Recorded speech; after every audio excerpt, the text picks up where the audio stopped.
If you feed negative, scarce, stressful, anxious thinking, that's what grows. If you feed possibility and presence and being aware of your thinking, that's what grows. Welcome to the Turning Point Podcast, where business growth meets personal development.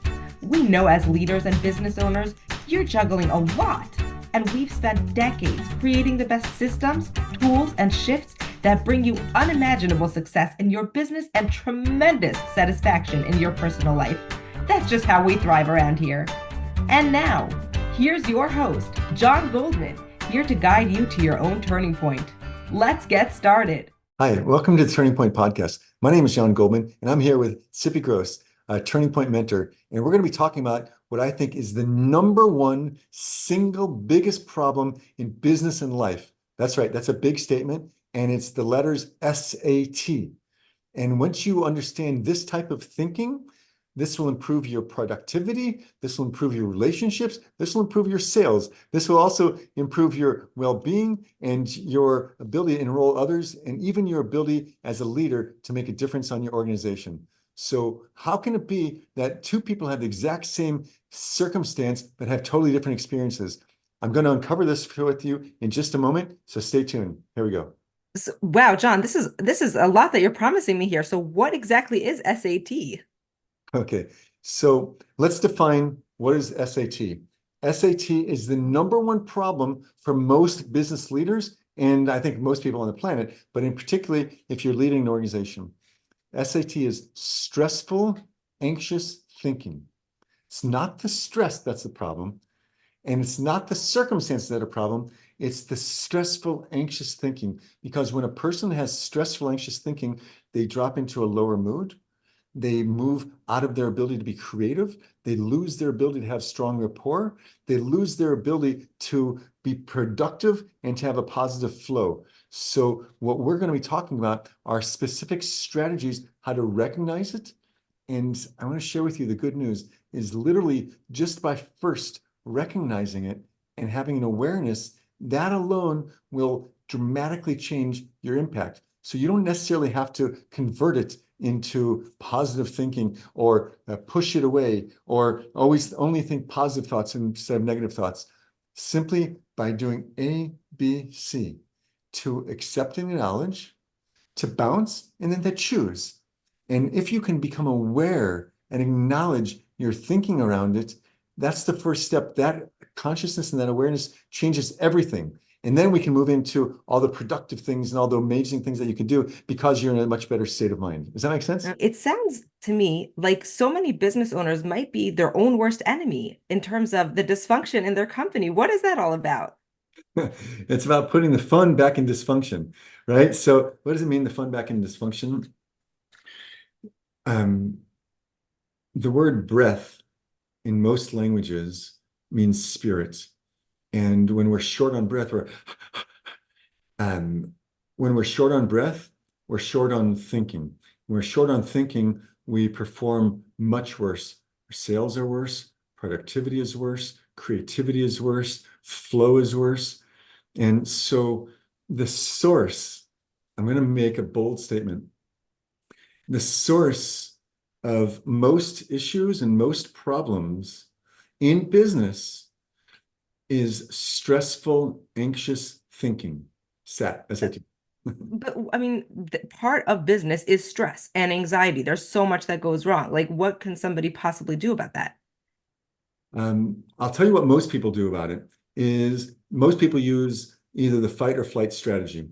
And the conventional world, which I was part of, said with stress, we therefore have to reduce stress. Stress is a bad thing. And so really we should try to engineer our lives to have as little stress as possible. And I'm a wanton stress sinner. Because I spent a good part of my time trying to help people reduce and manage stress. However, what I've learned now is that stress is not the problem. It's our thinking about stress that's the problem. That's a So radical. let's break it down. Break it down. Give me an example. What does it look like without what does the fight or flight look like? Okay, so fight or flight. Stress is kind of like cooties. People think that stress are cooties and you can pick them up from other people or stress particles. that means that if you were to see the stress cooties, you go to work and you see all kinds of stress cooties like, oh, I get all stressed out. The closer I get, the more stress I feel. I check my email and I got more stress cooties. And we have a deadline and I get more stress cooties. And I get a phone call from a supplier telling us that they can't meet our deadline. Then I get a phone call from a client saying we need to have this and I need it for less money than you're currently doing. And I've got someone that's not showing up. And so my stress cooties are all over the place. They're on the phone, they're in the email, they're all over the place. As opposed to if I go for a walk with my wife in the mountains, there's very few stress cooties there. And there's very few stress particles there. So I'm not picking them up. So most people then think that there are two choices, this fight or flight. So meaning that I have to flight, I have to reduce stress, and I'm going to engineer my life to have as little stress as possible. I'm going to get a place in Florida in a gated community, and I'm going to play tennis and I'm going to play golf, and I'm not going to have any more stress in my life, and I'm going to have everything taken care of for me. However, Before you even get there, what does when somebody does get stress cooties, what is the problem? How does that affect their job and their performance? People may not even realize. watch.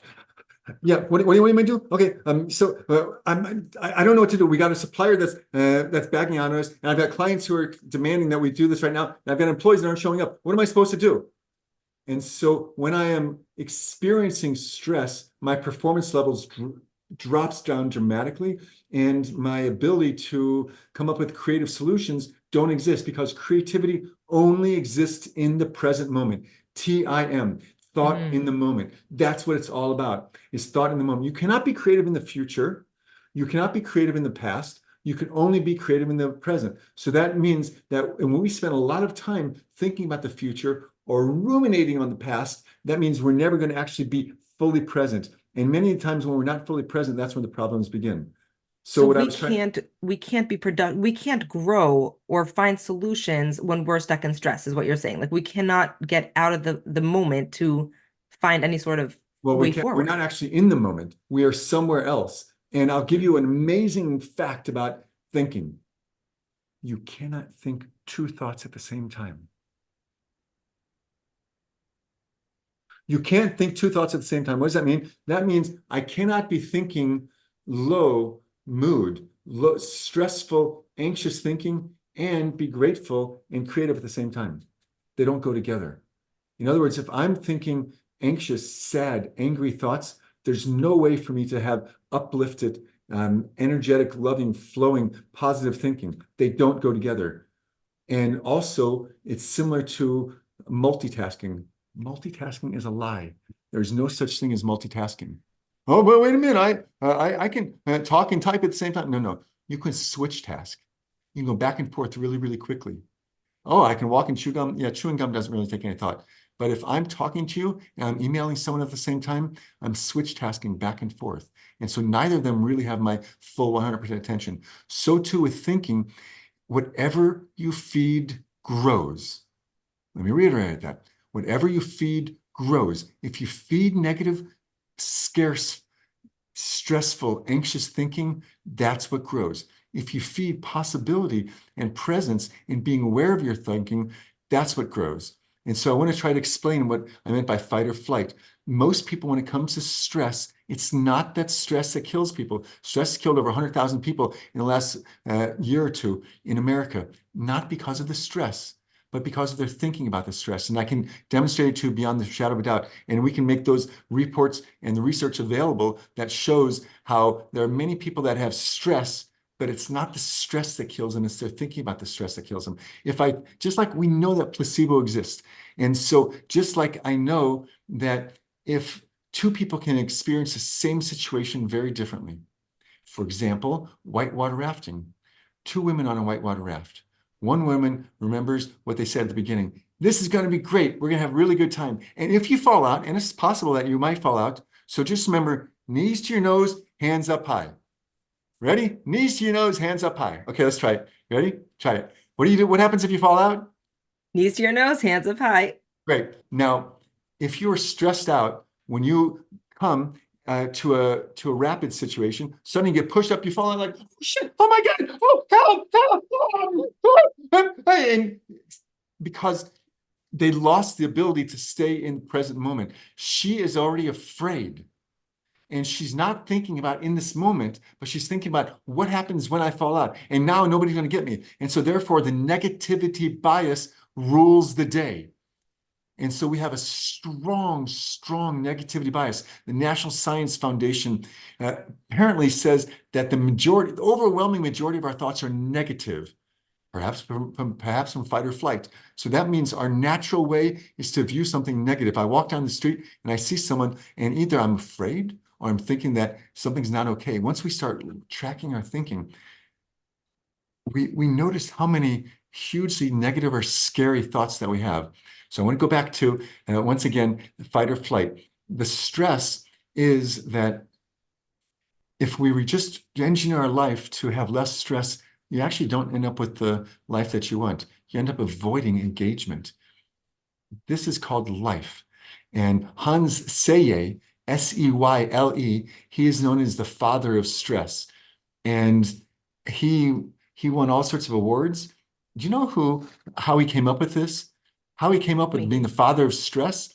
When he came out with his research, he researched rats. And do you know what? If you put a rat in a cage with a much larger aggressive rat, that rat is going to get sick. And you know what? If you put a rat in water and have him swim until he's just about to drown and you take him out, he's going to have really bad stress. And that stress is going to kill him. Wow. However, if you have an email and you have to get back to somebody about an email and you haven't gotten back, that's called life. If you're trying to get your kids out on time, which you know what it's like, and with people you can be effective, with people you cannot be efficient. With projects and things you can be efficient. So that's called life. And there's nothing the matter with it. And so what people took on was that, oh, stress is bad. Stress is not bad. It's a normal part of life. And if you try to avoid it, you will never produce anything. The only way that babies come into the world is when there's a little stress or tension. In order for a motor to work, you have to have stress and tension. Stress is a good thing. Yes, so therefore we want to learn how to get good at stress, not just avoid it. So I said there are two strategies. One strategy is try to avoid it and try to reduce it in my life. That's not the So sorry. So stress is good, Yeah. but unhealthy, dysfunctional coping with stress causes the problem. Thinking that stress is bad is the issue. So it's going to sound funny, but it's your issue with the issue that's the issue, not the issue. So it's your issue we're with the issue. running away from the pain, right? We don't want the stress, so we think it's bad. So we're running away. So what do we do? Because you're saying stress is good. Let me give you, first of all, a tip. Ready? You can handle your feelings. You can handle your feelings. Most of us are so busy running away from, I don't want to feel scared. I don't want to feel angry. I don't want to feel stressed. I don't want to feel worried. I don't want to feel sad. It's okay. It's just a feeling. What do? When the feeling comes, you say, hi, fear. Hi, stress. In my family, when we go on a trip, we have the A word. The A word is you get penalized for the A word. It's called annoyed. The great me is annoyed. He's so annoying. She's so annoying. Shut the window already, right? So annoying is like the great me. I have expectations versus aspirations. Expectations are the kiss of death. Aspirations, have all the aspirations you like, and aspirations are a wonderful thing. But expectations, so this is the East versus the West. The Eastern philosophy, oftentimes they'll take on, let me avoid and not have attachment. So as you know, I was a Buddhist and I lived in a Buddhist monastery and changed my name to Tenpa Chopel, which means the natural unflowering the Dharma. But you can call me Tenpa. So one of the Four Noble Truths is that there is suffering. And now I'm going to talk about the second way, about stress and thinking. One way is to run away from it and avoid it. And the other is to accept it and then try to fix it. So the other way that people deal with it is they say, you know what, that's just how there is. There's stress cooties at work. No pain, no gain. Being married is stressful. Raising kids is stressful. Making a living is stressful. If you're trying to produce something, it's stressful. And so therefore, let me just accept the fact that there's going to be stress, which is a really bad thing. And then I will I'll dance afterwards. I'll meditate afterwards. I'll go to a therapist. I'll veg out on Netflix. I will smoke weed. I will drink. I will have other vices that are either legal or illegal. I will do sports. I will exercise. I will breathe. I'll do meditation. These are all wonderful strategies. And I think that all good, healthy coping strategies are great. The underlying mistake is that we have this expectation that there should not be stress in life and that all stress is actually bad stress, but it's not true. Yeah, there's some stress that's difficult, and sustained feelings of stress can cause problems. But the stress itself is not the problem. The stress is thinking that I shouldn't have it, or I should, or this stress is bad, and so therefore I need a drink. No. Instead, so those are the two ways that most people deal with it. And based on the Buddha, so what they would say in the Four Noble Truths is that there is suffering. And what is the root of suffering? It is the attachment to an outcome. And so therefore, one misguided solution or an incomplete solution is, therefore, let me have no attachments.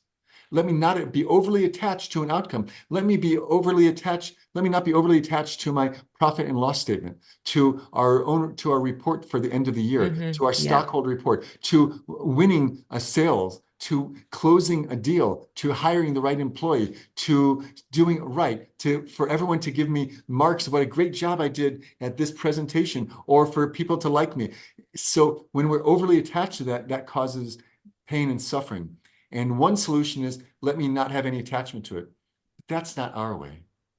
Our way is a way of oneness, that this is also part of the journey, that a setback is a setup for a comeback. That, in other words, the very down is the whole goal of life, so that we can choose. We're given opportunity to have negativity and setbacks and challenges in order for us to be our greatest person. Without them, if you don't have a diving board that goes down, it won't go up. If it just goes down a little bit, it'll only go up a little bit. If you have a big down, you'll have a big up. A while ago, I had tremendous pain I had sciatica, and it was one of the greatest gifts I've ever had. For weeks, I was in tremendous pain. And because I had so much pain, I was able to have a big raise. So in Hebrew, it's called Yerida L'Tzorech Aliyah. You need to have a setback in order to have a rise. So you've convinced me that most of us are not handling our stress properly, because we're either running away from it or we're just like dealing with it in an unhealthy way. And you've Or we're convinced thinking me, that it's bad. It's or we're not thinking that bad. it's bad. It's normal. But you've also mentioned that stress is good for us, or a part of life. And you've mentioned this idea that if without it, we can't really progress or get the highs. But the constant daily stress, is that necessary for us to be able to achieve our goals? And if so, how do we deal with it in a healthy way? Thank you for asking. The way I see it is that pain is never a constant. Have you ever had like a pain in your elbow or shoulder or wherever? You've had a Yes, pain, of course. and then what did it hurt 24/7, 7 days a week, 60 minutes an hour, and for 60 seconds every minute? No. What happens is my mind comes off of it for a while, and then my mind comes back to it. That means that the pain is not there. It's up here. And so people like John Sarno, who's written the book called Healing Back Pain. And there are millions and millions of people with degenerated slip discs. And like, oh my gosh, that's where the problem is. And look what the x-rays say. But you know what? There are millions of people, including lots of retired hockey players. They have slip discs and degenerated discs. That's called life and degeneration. But they're not experiencing pain in the same way. Wow. With this stress, we create a tension in our bodies, and then our body then gives us a signal. And if you don't listen to your body when it whispers, then you must listen to it when it screams. And so the stress is in our thinking about it. Now, you might have bone on bone or something, but so much of it is this tension that we absorb. And now we're at a stage in life where we have time poverty, not necessarily money poverty. You know, I was just dealing with someone, they're making about, I don't know, 300 something thousand dollars a year. And like, we have so much stress over money. And I did the wealth calculator with them. Do you know you're in the top 0.5% of the globe of 16 billion people, or however many billion people that we have right now? and you are so anxious about your money that has nothing to do with your money. If you have 100, you want 200. It always works out that way. So therefore, it's our thinking about it. And we end up with a story that we enroll ourselves and other people.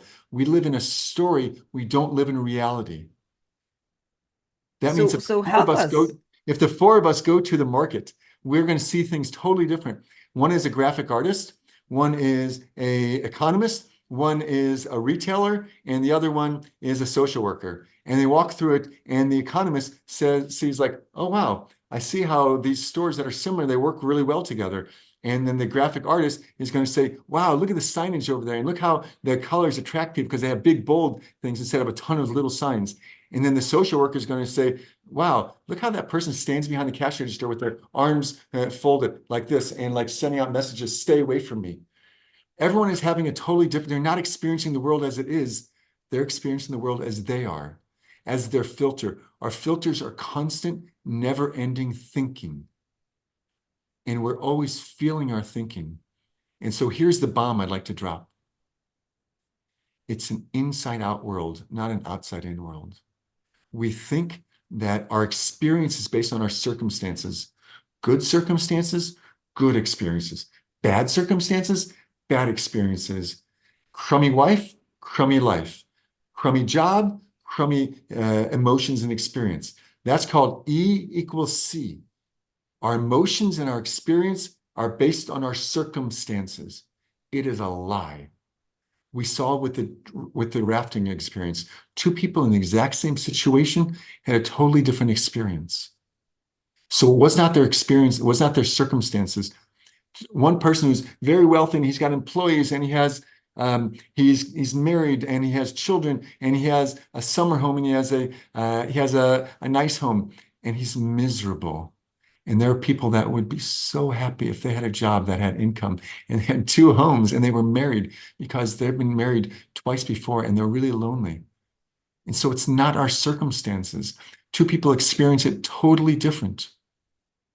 Not long ago, we lost someone in our family who was in a war and he died.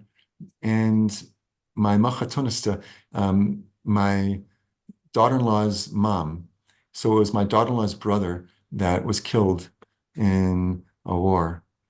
And someone else's mom, they lost someone in the war as well. What's the difference between these two moms who both lost a son in the war? Jen Early, my daughter-in-law's mom, the mother of the soldier, on day 30, when we had a celebration of his life, we were singing and playing music, and she looked around the room and everyone was crying. And she stopped the music, she grabbed the microphone, and she said, sadness, no. Hurt, yes. So sadness is never the way. And we can switch from PTSD to PTG, from post-traumatic stress disorder to PTG. You know what PTG is? Tell me. Post-traumatic growth. Mm. So now the other mother was like, oh, I lost my son. Life is terrible. It's so horrible what's happening. We're such victims, and there's such terror in the world, and the world is so cruel. And Which, the of meantime, course, is so understandable that she feels that way. does. And so therefore, I would never go up to her and say, you shouldn't feel that way. I say, that makes a lot of sense the way you feel. And Jen is building a house in her son's name and raising money right now. And there's a crowdfunding campaign that just happened that brought in $600,000. And she's traveling and she's inspiring people and saying, look, we are never, ever stuck. It's our thinking about it. Two people, same situation, totally different ways of experiencing it. So walk us through, because like you said, we are born with so many negative emotions, and it is so natural to just see the stress and feel the stress and react to the stress. So how do we start making this switch? When I lived in a Buddhist monastery, and the Lama, in a place called Oseling, and the Lama sent me out for a few days to meditate on when is a car a car. So I'll ask you, Tsippi, when is a car a car? Is it when it has four wheels, is it a car? If you have four wheels lying there, is it a car? Uh, Maybe I have Just not yet meditated four on wheels this. lying there is not going to be a Four car. wheels, no, but with the body on it, No, okay, and but I hang on. mean, Now, if I just put the chassis on, if I just put the chassis and I got a chassis with four wheels, is that called a car? no, Or not now no. that I put on some doors and the frame, is it a car but no engine? Once I put the engine in, is it now a Maybe car but doesn't have a, at what point is it called car? So that tells us that our thinking is what's creating our reality. Our thinking is what's creating our reality. And we have a story. And we spoke about these four people that were going through the marketplace, and they're experiencing the story as they go through it. So what happens is that two things. One is we're often thinking about the future and we're thinking about the past. And what happens is we're not in the present. When we're fully in the present, then we can be alive. Because what happens is we have unconscious thinking. And through our unconscious thinking, we have all these thought bubbles that are coming out. I like her. I don't like this. I like this. I don't like that. He's such a jerk. He's late. So, for example, let's say that you and I are in a meeting, and the meeting starts at 8:30 on the dot, and there are four of us in the meeting. And Jim is oftentimes late to the meeting. So we're sitting there and waiting for Jim. It's 8:37 already. We're waiting for 7 minutes because we're doing a check-in. We want everyone right. to do a scrum call, and we want people to check in. What did you do? What are you working on? What are you going to do? Which is a great way to have a meeting. Jim's still not there. Jim finally shows up at 12 past. Now, there's a lot of different things that happen. It's my thinking how I'm going to respond to Jim. If I'm ruminating on it, Jim's going to walk in and I'm going to say, Jim, you're such a jerk. You don't care about anybody but yourself.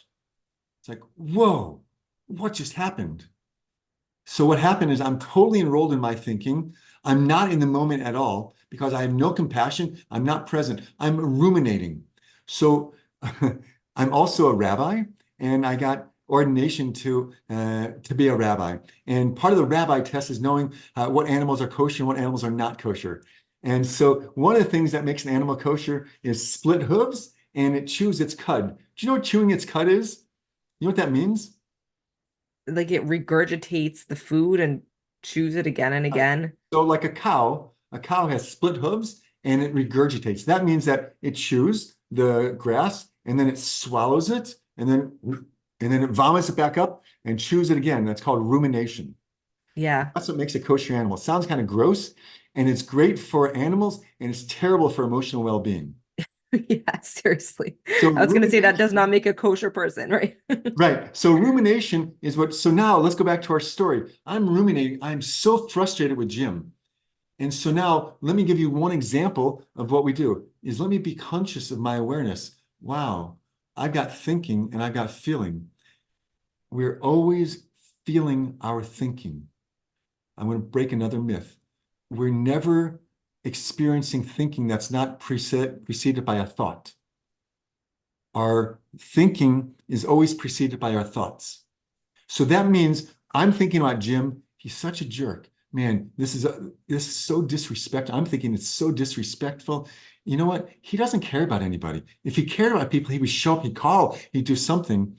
And now I move from and I've got all sorts of judgments about Jim that, you know what? He's late a lot. And if a person is late a lot, it means they don't care. You know what? If they don't care, they don't respect me. Do you know how hard I work? I'm showing up all the time. I'm showing up on time. It's not easy for me to get up on time. So I had to get up extra early. And you know what? I drank my coffee in that bloody car, not him, because in order so that I could be here on time. And I showed up on time. And now I'm ruminating. And so I now have got a story going on, and all this is happening unconsciously. And so now, by the time Jim walks in the room, I'm blasting it. So I'll give you two more examples of thinking and being unaware of my thinking. There's a guy in Colorado, and he's riding along in Colorado, and some of the stretches are very, very long where there's no cars, nothing. And it's this open, wide open space. You're driving for miles and miles and miles. His car breaks down. And when his car breaks down, he's like, oh no, what am I going to do now? He looks at the flat and looks around both directions, nothing. He starts walking and walking and walking, like, oh my gosh, what am I going to do? And then he sees off in the distance a house, and it's one of these fancy houses that are up on the hill with half a mile long driveway. And he's like, oh, these people that come out here, there's rich people. They just want to get away. They think they're better than everybody else. You know what? I work hard for my money. I don't, just because I can't afford it doesn't mean that they're better than I am. And he's like, you know what? I'm probably going to get over there. Oh, wouldn't you know it? The gate's locked. They probably have like some security system out well. And you know what? Hello, you see me on in your video? Hello, let me in. Nobody. All right, I'll jump. I bet they got a dog that's going to attack me. Oh, this whole driveway. I'll bet they spend $10,000 a year just on snow plowing. They finally walk up to the drive, and you know what? I'll bet I'm going to ask for a jack, and they're probably not going to. They're going to say no, we don't have a jack or something like that. This is so annoying, so frustrating. Knocks on the door. They open up the door. Like, you know what? You can keep your damn jack. What happened? So he's so busy enrolled in his own story that he blew it. So now that means that we're ruminating. We're caught up in our own story. I want to give you one more example of rumination and being caught up in a story. And when we hear these examples and these stories, it helps us say, oh, I'm in a story. Sometimes I walk into my house and I like, honey, I am such a victim. You're not going to believe this. And I've never met anybody that's a victim. So we're a victim to our thoughts, and we think other people are the persecutors. That's the trigger dance. We're back and forth between I'm a persecutor, you're the victim. So right now, you and I can go back and forth between a persecutor and a victim. Like you're trying to ask me questions, I'm talking, and so therefore I'm the persecutor and you're the victim. Or now, like I'm trying to get something out, but you keep cutting me off, and now I'm the victim and you're the persecutor. So now, two Buddhists, they're walking along the way. Buddhists have taken a vow. These Buddhists have taken a vow not to touch women. Very noble. Okay, if that's what you believe. So they're walking along the way. They come when I lived. It was in this monastery. It was up in the mountains. It was so beautiful. You could see other mountains, and the clouds would pass through. And one time I called my mother, and like these monks are walking in satin robes. And I call my mom, and I know she's sitting there in St. Louis, Missouri, watching television with a remote control and a little glass end table. And so these two monks are walking down the mountain. And in mountains, oftentimes the roads get washed out from a heavy rain. They come to a road, and the road is washed out, and the water is still flowing through, because that's how when it's torrential, it's like that.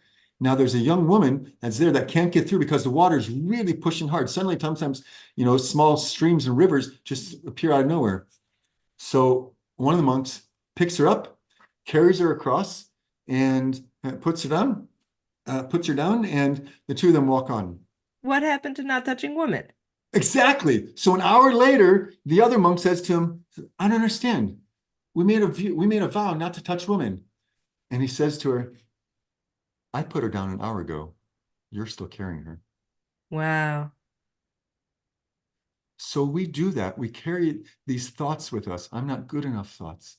It's not going to be okay thoughts. I'm scared thoughts. So I want to wrap up this section on rumination and thinking, and we're going to continue. And we're going to get more and more clarity how becoming conscious in this moment allows us to be free, to be more productive, to have more rapport with us, and to be able to achieve greater results when we're not so attached. And so we'll do a little review of some of the things that we spoke about. We said that we don't experience the world as it is, but rather as we are, as we spoke about people in the market. We said that two different people could have the exact same experience, but have a totally different, the same different circumstances, but have a totally different experience. And we said what's a lie is that our emotions are based on our circumstances, but it's not true. What is true is E equals C plus T. Our emotions, our experience, equals our circumstances plus our thinking about them. And so in the case of the two monks, it was their thinking about the woman, being able to ruminate on it. It was the thinking of the guy who went to go knock on the door. It was the thinking about the two different people. The other one, she got knocked out. She's like, oh my gosh, knees to my nose, hands up. She puts her knees up, and all of a sudden the guy pulls her in, and he pulls her in, and it's like, whoa, that was really fun. And the other one is like gasping and taking water and stressful and anxious. Same circumstances, different experience, because we're always feeling our thinking. And as we said, there's no such thing as an emotion that is not predicated by a thought. So if you have happy thoughts, you'll feel happy feelings. It's impossible to have low thinking and high feelings. And so therefore what happens is we get triggered, some sort of experience comes. That's the experience that, I'm sorry, some sort of circumstance come. We have some thinking about it, and that thinking generates a feeling, and that feeling then generates some sort of action or some response in the world. And now when we go the other way, when we have more compassion for people, we see that we're always feeling our thinking. And then we know that underneath that, there's always some sort of deeper need or deeper one, which we'll cover next time as we go a little bit deeper. Yes. And now as we do this, as we simply raise our awareness of these thinking, so simply by raising our awareness, magic starts to happen, as opposed to having to convert them all to positive thoughts. I take all my negative thoughts. That's so much of the positive psychology mistake, is that I have to convert all my negative thoughts into positive thoughts. And no, this is really good. And I like the fact that I'm suffering. And I like the fact that, like, it's okay, no pain, no gain. No, not necessarily. Sometimes it's possible to have pain, have gain without pain. And it's my thinking about the stress, not the stress itself. Wow, this was really eye-opening, and I think a lot of us just go through all of our life so unconsciously, and when you break it down and open it up, it's very eye-opening, and I'm really looking forward to part 2, where we'll get some real practical strategies from you as to how to change those experiences in our life. So I look forward to speaking to you again next time. Thank you so much. And we won't just leave with thoughts, but we'll leave how to go from thoughts into actions, because it's our thoughts that shape our speech shapes our character creates our destiny. Amazing. So we're going to change our destiny. Well, we're looking forward to hearing it next time. Thank you. Okay, Thank you, Jon. Have a good day. Thanks for listening. Our mission at Turning Point is to help leaders actualize their potential. And we know there are a lot of things in the way of that. The best way to make significant progress is by making a plan. And the first step to making a plan is understanding where we are, what our potential is, what's holding us back, and how we can play to our strengths and compensate for our weaknesses. We've created an awesome assessment that helps you identify all of these things and sets you on the path to living with joy, making more money, and increasing your productivity. We love this assessment and know you will too. Take it at myturningpoint.com/quiz. That's myturningpoint.com/quiz. Thanks for tuning in, and see you next time.